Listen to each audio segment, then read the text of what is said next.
अस्सलाम वालेकुम viewers, welcome to my YouTube channel study with Imran. उम्मीद आप खैरियत से होंगे। व्यूअर्स, आज हम doctor Aqib Khan school scholarship program का एक पास्ट पेपर सॉल्व करेंगे। क्लास 8 का सिंध टेक्स्ट बुक बोर्ड का सिलेबस से ये पेपर कंडक्ट किया गया है। ये पास्ट पेपर जो इस टेस्ट डेट है जो इसकी वो 19 मार्च 2023 है। इसका हम साइंस पोर्शन आज सॉल्व करेंगे। पिछली वीडियो में हमने 9th क्लास की इंग्लिश जो पोर्शन था वो सॉल्व किया था। तो हमारा क्वेश्चन नंबर फर्स्ट है, the process of breaking down food into simple and diffusible molecules is called.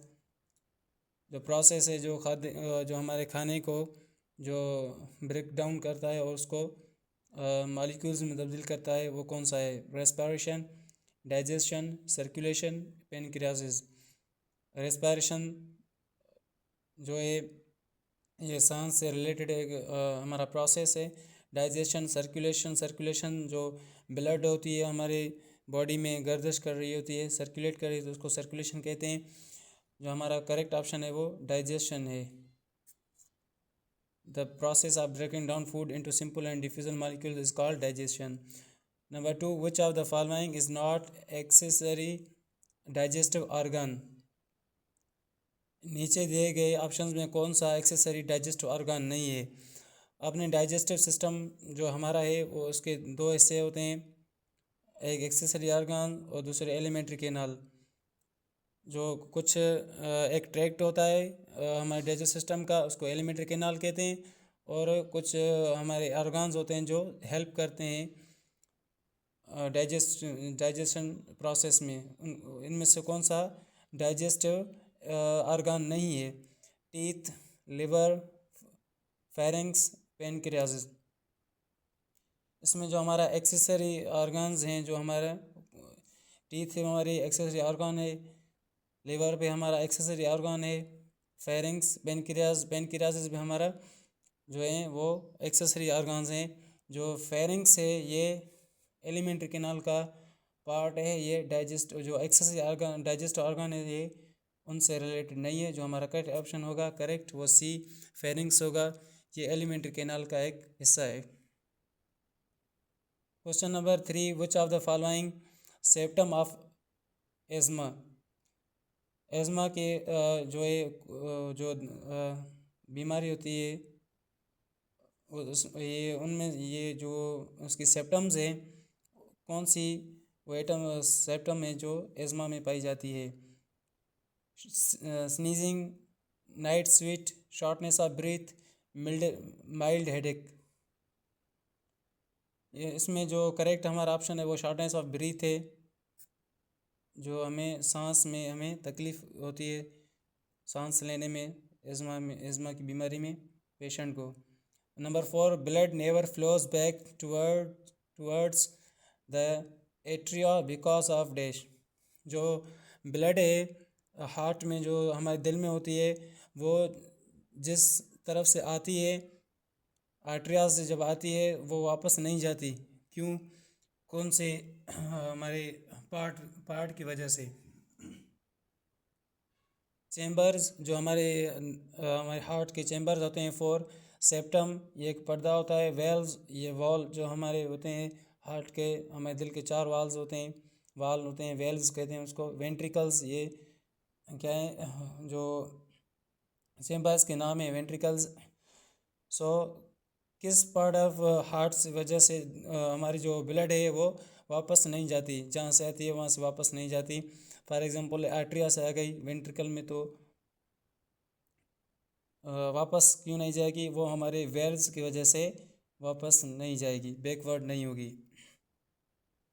Number 5, dash purify the blood by the diffusing oxygen from the inhaled air and release carbon dioxide in the exhaled air. कौन सा part है जो blood को purify करता है, उसको oxygen उससे लेता है, जो हम एयर इनहेल करते हैं अंदर लेते हैं, और उसमें कार्बन रिलीज करके उसको वापस एक्सेल करता है एयर को? कौन सा पार्ट ऑफ हमारा पार्ट ऑफ जो हमारी बॉडी का पार्ट ऑफ बॉडी है लंग्स, वीन्स, आर्टरीज, हार्ट। देखें वीन्स जो हैं ये हमारी सर्कुलेशन का हिस्सा है, ये इसमें ब्लड फ्लो करती है। आर्टरीज इसमें भी ब्लड हमारी फ्लो करती है। हार्ट ये इसका काम ब्लड को पंप करना होता है बॉडी में। जो हमारा करेक्ट ऑप्शन है वो लंग्स हैं। जब हम सांस लेते हैं, सांस जो एयर आती है उसमें जो लंग्स होते हैं ऑक्सीजन एयर से क्या करते हैं, डिफ्यूज़ करते हैं और inhaled air and release carbon dioxide. और कार्बन डाइऑक्साइड जो हमारी बॉडी में होती है मुख्तलिफ प्रोसेस की वजह से, डाइजेस्टिव सिस्टम की वजह से या और कुछ प्रोसेस होते हैं हमारी बॉडी में, तो वो कार्बन डाइऑक्साइड लंग्स जो हैं उस एक्सहेल्ड एयर में रिलीज़ कर देते हैं। Number 6, dash produce pollen. Pollen जो क्या होते हैं, पोलन ग्रेन्स जो होते हैं, सेल्फ पोलिनेशन, क्रॉस पोलिनेशन। आपने पोलिनेशन का टॉपिक पढ़ा है अपनी क्लास 7 में। Stigma, style, anther, ovary. जो पोलन्स प्रोड्यूस करते हैं वो हमारे एंथर करते हैं। एंथर एक बैग होते हैं। हमारा ऑप्शन नंबर सी करेक्ट है। एंथर जो हैं वो पोलन ग्रेन्स जो स्पर्म्स होते हैं जो प्लांट्स के उस वो प्रोड्यूस करता है। Number 7, which of the following is not abiotic factor. इनमें से कौन सा फैक्टर जो है वो एबायोटिक नहीं है। ये थोड़ा टिपिकल थोड़ा सा क्वेश्चन है, इसमें आप ध्यान रखना आपको। ये पूछ रहा है कि विच of the following is not abiotic factor. हमें एबायोटिक फैक्टर नहीं पूछा जा रहा, हमें पूछा जा रहा है कि कौन सा एबायोटिक फैक्टर नहीं है, मीन्स बायोटिक है। देखें, water, air, nutrients, plants. Water क्या है, एबायोटिक है, लाइफलेस थिंग है। एयर लाइफलेस है। न्यूट्रिएंट्स जो ग़िज़ाई जो होते हैं वो क्या हैं, लाइफलेस होते हैं। Abiotic means lifeless, biotic means life living, abiotic means lifeless. So हमारा जो प्लांट्स होते हैं जो हमारे वो एबायोटिक नहीं होते, ये लाइफफुल होते हैं, ये लिविंग थिंग्स होते हैं। The interaction of living organisms with each other and with their environmental is dash. जो इंटरेक्शन होता है लिविंग ऑर्गेनिजम्स का एक दूसरे के साथ और अपने इन्वायरमेंट के साथ, उसको क्या कहते हैं, ecology, ecosystem, habitat, food chain. So हमारा जो करेक्ट ऑप्शन है वो बी है, इकोसिस्टम। इकोसिस्टम क्या है, इंटरेक्शन होता है जो जानदार चीज़ें जो होती हैं वो अपने साथ अपने जो लिविंग थिंग्स होती हैं उनसे और अपने एनवायरनमेंट में जो चीज़ें होती हैं बायोटिक, एबायोटिक। जैसे बायोटिक में हमारे प्लांट्स आ जाते हैं, एनिमल्स आ जाते हैं, माइक्रोस्कोप वगैरह माइक्रो ऑर्गेनिजम्स आ जाते हैं। और एबायोटिक में वाटर, एयर, टेम्परेचर, सॉयल, ये सब इनसे हम रिलेटेड होकर अपना खाना हासिल करते हैं। हम जिंदा रहने के लिए उन पर डिपेंड करते हैं, इंटरेक्ट करते हैं, इसको इकोसिस्टम कहते हैं। Number 9, the dash are arranged in shells around the nucleus. Dash जो होते हैं वो न्यूक्लियस के चौ तरफ जो हमारे होते हैं शेल्स होते हैं उनमें से उन पर अरेंज किए गए हैं। ये आपके चैप्टर नंबर 6 से क्वेश्चन कंडक्ट किया गया है, जो स्ट्रक्चर ऑफ एटम है उससे। ये हमारा चैप्टर नंबर 6 है, यहाँ से क्वेश्चन कंडक्ट किया गया है। जो ऑप्शन कौन सा है हमारे, ऑप्शन है हमारे electrons, protons, neutrons, protons, photon. जो हमारे शेल के अंदर न्यूक्लियस के ऊपर जो शेल्स होते हैं उनमें से जो कौन से सब पार्टिकल एटम के होते हैं वो रिवॉल्व करते हैं या अरेंज किए गए हैं। सो इलेक्ट्रॉन्स हमारा करेक्ट ऑप्शन है यहाँ पर, क्योंकि जो न्यूट्रॉन्स और प्रोटॉन्स होते हैं वो न्यूक्लियस के अंदर होते हैं। यहाँ पर हम दिखाएं, ये प्रोटॉन और न्यूट्रॉन न्यूक्लियस के अंदर हैं, मौजूद हैं। और जो इलेक्ट्रॉन्स हैं ये शेल्स में जो है अरेंज किए गए हैं और वहाँ पर रिवॉल्व कर रहते हैं। हमारा क्वेश्चन नंबर 10 है, number of neutrons is represented by ANZE। जो नंबर ऑफ न्यूट्रॉन्स होते हैं जो ए से रिप्रेजेंट किए जाते हैं, एन से, जेड से, ई से। जो ए है वो हमें क्या बता हमें जो रिप्रेजेंट करता है वो एटॉमिक मास को शो कर रहा होता है, रिप्रेजेंट कर रहा होता है मास को, जो एटॉमिक मास, ये एटॉमिक मास को रिप्रेजेंट करता है। और जेड जो है ये एटॉमिक नंबर को शो करता है, एटॉमिक नंबर रिप्रेजेंट करता है। जो एन है ये हमें हमारा करेक्ट ऑप्शन है, जो न्यूट्रॉन्स को जो है वो रिप्रेजेंट कर रहा होता है, नंबर ऑफ न्यूट्रॉन्स को रिप्रेजेंट करता है। ए एटॉमिक मास को शो रिप्रेजेंट करता है, एन नंबर ऑफ इलेक्ट्रॉन्स को रिप्रेजेंट करता है, जो जेड है वो एटॉमिक नंबर को शो करता है, रिप्रेजेंट करता है। Number 11, the first orbit which is closest the nucleus is dash shell. कौन सा जो दायरा है जो क्लोज है न्यूक्लियस के, कौन सा शेल है। ये भी क्वेश्चन नंबर जो हमारा चैप्टर नंबर 6 है उससे कंडक्ट किया गया है क्वेश्चन। कौन सा शेल होता है जो न्यूक्लियस के नज़दीक होता है। ये आपके 97 पेज पर ये देखें, ये जो फर्स्ट ये न्यूक्लियस है, इसके बाद जो फर्स्ट क्लोजेस्ट जो शेल है वो के शेल है, एल शेल, एम शेल।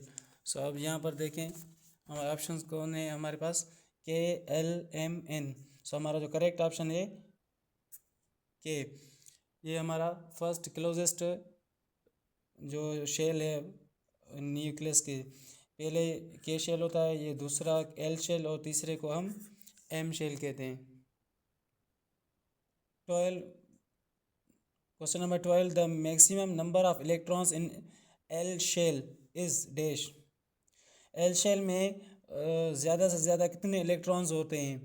2, 8, 16, 32, 2, 8, 16, 32।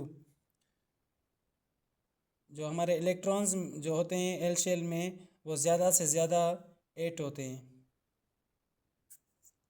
ये क्वेश्चन भी चैप्टर नंबर 6 से कंडक्ट किया गया है। ये देखें, ये फार्मूला इलेक्ट्रॉन्स को मालूम करने का। ये देखिए पहला हमारा शेल जो है वो के शेल है, इसका फार्मूला है 2n²। ये फार्मूला है, ये दो के शेल में दो होंगे, मैक्सिमम नंबर ऑफ इलेक्ट्रॉन्स दो होंगे। जो नंबर 2 एल शेल है उसके फार्मूले के हिसाब से 2n² के हिसाब से हमारे जो आंसर आएगा वो 8 होंगे। और जो एम शेल में 18 इलेक्ट्रॉन्स मौजूद होंगे। Question number 13, which are the following is not a chemical change. इनमें से कौन सा केमिकल चेंज नहीं है। Rusting of iron, digestion of food, burning of wood, freezing of water.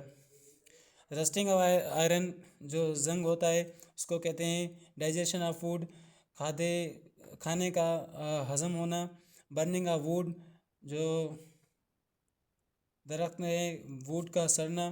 Freezing of water पानी का जो फ्रीज़ होता है, जम जाता है उसको। इनमें से कौन सा केमिकल चेंज कौन सी नहीं है।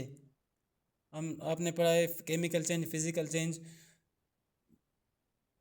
जो रस्टिंग ऑफ आयरन हमारा केमिकल चेंज है, डाइजेशन ऑफ फूड हमारा केमिकल चेंज है। केमिकल चेंज उसको कहेंगे जिस पर कोई रिएक्शन हुआ हो और वो वापस अपनी हालत में उस असल शक्ल में वापस हम उसको टर्न जो है तब्दील नहीं कर सकते।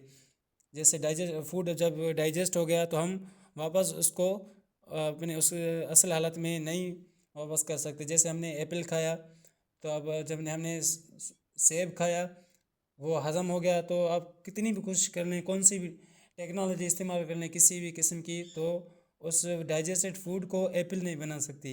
इसको हम केमिकल चेंज कहेंगे। बर्निंग ऑफ वुड ये भी केमिकल चेंज है। फ्रीजिंग ऑफ वाटर ये जो हमारा है ये एक फिज़िकल चेंज है। हमारा ऑप्शन नंबर डी करेक्ट है। जब वाटर फ्रीज़ हो जाता है, बर्फ़ में तब्दील हो जाता है, तो हम फिर उसको वापस वाटर में, पानी में भी तब्दील कर सकते हैं। इसको फिजिकल चेंज कहेंगे। Number 14, which of the following is not A compound, इनमें से कौन सा कंपाउंड नहीं है, मुरक्किब नहीं है? O2 oxygen, H2O water, CO2 carbon dioxide, CH4 methane. So कौन सा इनमें कंपाउंड नहीं है? कंपाउंड क्या होता है? दो एक ही किस्म के, दो या दो से ज़्यादा एक ही किस्म के या दूसरे किस्म के एटम्स केमिकली अपने साथ मिल जाते हैं तो कंपाउंड बनाते हैं। कंपाउंड भी एक मालिक्यूल होता है जो डिफरेंट एटम्स जो होते हैं, एक से ज़्यादा डिफरेंट काइंड ऑफ एटम्स होते हैं, वो अपने केमिकली तौर पर जो होते हैं आपस में मिल जाते हैं तो हम उसको कंपाउंड कहते हैं। देखें O2, यहाँ पर देखें इन तीनों में से दो हमारे एटम्स मौजूद है हाइड्रोजन के, यहाँ दो एलिमेंट है हाइड्रोजन एंड ऑक्सीजन। यहाँ पर कार्बन एंड ऑक्सीजन दो एलिमेंट्स हैं, दो किस्म के एटम्स हैं, कार्बन एंड हाइड्रोजन। यहाँ पर सिर्फ ऑक्सीजन मौजूद है, ये जो हमारा करेक्ट ऑप्शन है, ये कंपाउंड नहीं है, ये तीनों कंपाउंड्स हैं, ये सिर्फ एक एलिमेंट है। Dash is the degree of hotness and coldness, heat, temperature, जोल, रेडिएशन। जो हॉटनेस और कोल्डनेस की जो डिग्री है वो टेम्परेचर है। हम टेम्परेचर मालूम करते हैं गर्मी पद मालूम करने के लिए, हमारे वेदर में इस्तेमाल होता है, हमारे बॉडी के लिए थर्मामीटर वगैरह हम यूज़ करते हैं। विच of the following is conductor, copper, wood, plastic, paper. ये जो हीट हमारा चैप्टर है उससे कंडक्ट किया गया क्वेश्चन, कौन सा इसमें से हीट को कंडक्ट करता है? Copper, wood, plastic, paper. So हमारा करेक्ट ऑप्शन ए है, copper. Number 17, the white light is compose of dash colours. जो लाइट होती है वाइट, वो कितने कलर्स पर कंपोज होती है? 7, 8, 9, 10। सो हमारा करेक्ट ऑप्शन जो है वो 7 है। 7 हमारे जो लाइट्स कलर्स होते हैं वो हमारी वाइट लाइट उस पर कंपोज होती है। ये आपको जो है डिस्पर्शन ऑफ लाइट जो टॉपिक है इससे क्वेश्चन कंडक्ट किया गया है। ये देखें, the 7 component colours of white light are red, orange, yellow, green, blue, indigo and violet. ये 7 कलर्स जो होते हैं, हमारे रेनबो भी मौजूद होते हैं। ये जो लाइट वाइट लाइट है इन 7 कलर्स पर कंपोस्ट की गई है, जो हमारे रेनबो में भी मौजूद होती है। क्वेश्चन नंबर 18 है हमारा, wavelength is symbolised by dash. जो वेव लेंथ है वो उसकी सिम्बलाइज किया जाता है उसको। Option number A lambda, decibel, metre, hertz. हमारा करेक्ट ऑप्शन जो है वो लैम्डा है, जो एक ग्रीक वर्ड है, ग्रीक लेटर, उससे रिप्रेजेंट किया जाता है, सिम्बलाइज किया जाता है हमारी वेव लेंथ को। 19 question number, the number of vibrations produced by a vibrating body in a sound is called wavelength, frequency, amplitude और पिच। जो हमारा करेक्ट ऑप्शन है वो ऑप्शन नंबर बी, फ्रीक्वेंसी। हमारा क्वेश्चन नंबर 20 है, frequency is measured in dash. Frequency जो है वो मेजर की जाती है। ऑप्शन नंबर है डेसिबल, हर्ट्ज, मीटर पर सेकेंड, लेम्डा। जो फ्रीक्वेंसी थी वो हर्ट्ज से रिप्रेजेंट या मेजर की जाती है। 21, the degree of the sensation of sound produced in the human ear, loudness, pitch, frequency, amplitude. जो डिग्री होती है sensation of sound produced in the human ear की, वो क्या होती है? लाउडनेस होती है। ऑप्शन नंबर ए करेक्ट है। लाइट बल्ब ट्रांसफर्स 22 क्वेश्चन है, light bulb transfers electrical energy to dash. जो लाइट बल्ब्स होते हैं हम जो अपने रूम्स वगैरह में लगाते हैं, वो इलेक्ट्रिकल एनर्जी पर चलते हैं, उसको इलेक्ट्रिकल एनर्जी चाहिए, तो वो उस इलेक्ट्रिकल एनर्जी को कौन सी एनर्जी में जो होते हैं ट्रांसफ़र कर रहे होते हैं? Light energy, sound energy, mechanical energy, heat energy. तो यहाँ पर जो है करेक्ट ऑप्शन हमारा क्या है? Light energy. वो इलेक्ट्रिकल एनर्जी को लाइट एनर्जी में तब्दील कर रहे हैं, हमें जो रोशनी देते हैं उनमें लाइट एनर्जी होती है। 23 the unit of resistance is, जो रेजिस्टेंस है उसका यूनिट क्या है? एम्पेयर, ओम, वोल्ट, मीटर। हमारा ऑप्शन नंबर बी यहाँ पर करेक्ट है। रेजिस्टेंस का जो मीटर है वो ओहम होता है, जो यूनिट होता है। 24 dash is the device to measure the amount of current in electric circuit. Dash is the device to measure, एक डिवाइस है जो मेजर की जाती है द अमाउंट ऑफ करंट मालूम करने के लिए इन इलेक्ट्रिक सर्किट जो होते हैं हमारे मुख्तलिफ डिवाइसेस में मौजूद होते हैं। टेलीविज़न वगैरह में जो भी इलेक्ट्रिकल डिवाइसेस होती हैं उसमें सर्किट फिट होते हैं। तो उस सर्किट का करंट उसका अमाउंट मालूम करने के लिए कौन सा हम डिवाइस कौन सी इस्तेमाल करते हैं? वो होता है ए मीटर। ऑप्शन नंबर है ammeter. Voltmeter, ohmmeter, resistor जो है वो, ये हमारा ए मीटर जो होता है अमाउंट ऑफ करंट मालूम करने के लिए, मेजर करने के लिए इस्तेमाल होता है। 25 ohm metre is use to measure, ये भी से रिलेटेड है। ओहम मीटर्स जो इसने यहाँ पर हमने पढ़ा the unit of resistance is ohm. अब ohm metre is use to measure, अब ओहम मीटर जो है वो किस चीज़ को मेजर करने के लिए हम इस्तेमाल करते हैं? Current, voltage, resistance, speed. So यहाँ पर हमने पढ़ा है रेजिस्टर जो ओहम जो वर्ड रिलेटेड है वो हमारे रेजिस्टेंस से रिलेटेड, तो हमारा ये ऑप्शन सी करेक्ट होगा। Ohm metre is use to measure resistance. ये था हमारा 8th क्लास का साइंस पोर्शन जो हमने सॉल्व किया। उम्मीद है कि हमारी वीडियो आपके लिए हेल्पफुल साबित होगी। अगर आप डॉक्टर एक्यूब खान स्कूल सिस्टम की स्कॉलरशिप के लिए तैयारी जो प्रिपरेशन कर रहे हैं, मज़ीद वीडियो के लिए हमारे चैनल को सब्सक्राइब कर लें।